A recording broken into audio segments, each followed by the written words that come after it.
Брзиот трансфер на пари кој направи од социјалците должници на државата, повеќе нема да ја усложнува постапката за добивање социјална помош. Измените на Закон за социјална заштита кои стапија на сила пред 10 дена го избришаа спорниот член кој за невладиниот сектор беше незаконски, а Уставниот суд го укина уште пред 2 години. Тоа обезбедува сушност на приматерите на социјална помош на кои им беше укинена социјалната помош заради брз трансфер на пари, од денес повторно да може да аплицираат за истата и истата да ја добијат. Сакам да укажам дека и корисниците на социјална помош кои што заради дополнителен приход истото право им беше укинено и тие може да го остварат.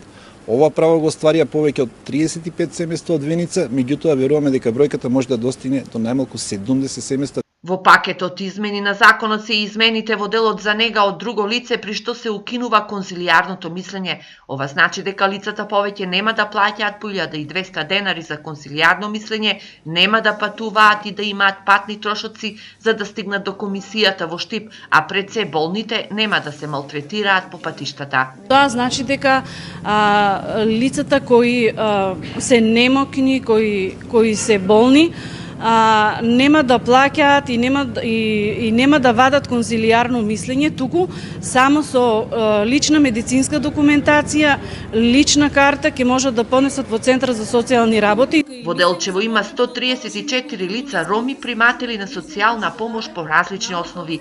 За сите е заедничко дека тешко се живее со социјална помош, но уште потешко без неа. Добивам, ама многу малку. Со 1800 дете учам, 9-то одделение ми е детето, не можам со тие пари, струја, вода, со 400 динара го значи учам. Одбиен сум пред година и можеби 4 месеца, значи повеќе од година време, поради тоа што син ми се е запослил в работење, поради него немам право на остварување на парична помош.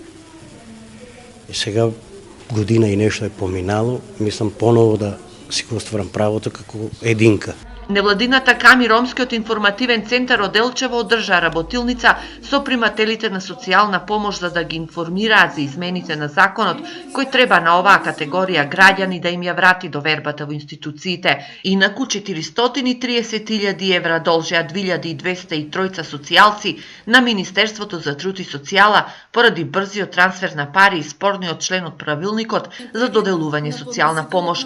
Во Делчево 9 лица го изгубија правото по оваа основа.